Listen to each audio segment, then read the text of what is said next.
Hey fans, today I'm going to show you how to take your tire pressure sensor out and put in a new valve stem. To get started, you're going to need a 2x6 or so, something like that, foot long maybe. And then you'll need a longer piece of like 2x6 or something. This happens to be LVL 1 3/4 by 5 or 6 inches. And then you're going to need that, maybe about 5 feet, 6 feet long. Longer is probably better if you've got the room for some leverage. And then you'll need a place where you can get some leverage. And this is the spot I chose, just right here under this trim on the house here. The first step is to remove the valve from the valve stem. So you see that little guy right in there? This is what keeps the air in there. You're going to use a tool like this. It goes right inside here. And you're going to unscrew that valve stem. Take it off. And there you go.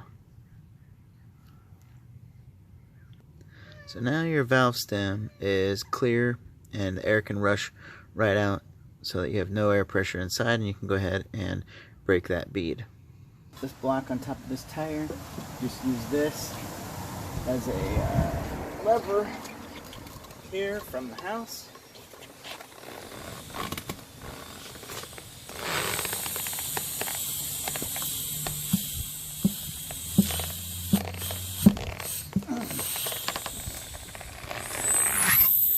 I broke that loose there. Spin it around. Spin it around, do it again. Now it will come off on this side.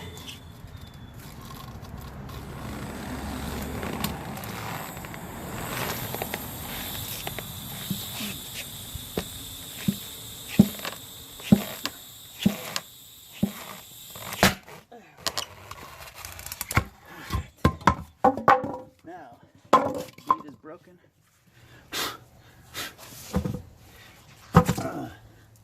Now I can get to that guy. I'll loosen that up. Now this is a trick here.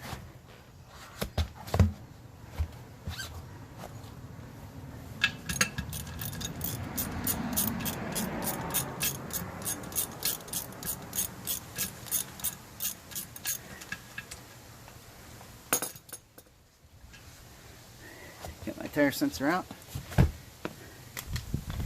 Okay, so this is a fishing tool to fish the new valve stem in. So this thing's only like $5. I got it at O'Reilly. I'm sure you can get them anywhere. But it's kind of nice. Avoid the risk of dropping this down inside. The way it works is you just set it down in there. Boom, we're all ready to go. And then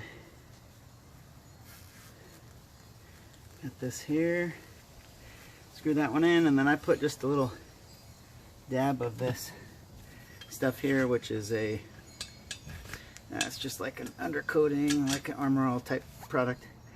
So get it in like so, work it around like this, boom, it's in, no stressing. All done. Now to fill up the tire. Set that block back under there. This is just like some soapy water. Squirt it on here to let that bead slide on the wheel a little easier.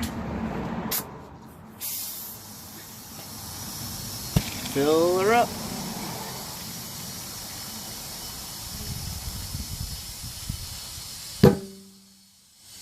Down below, I'll provide a link for that tool that I used for fishing that valve stem. And then, hey, take a look. If you found anything helpful, give me a like, subscribe, and we'll see you on the next one.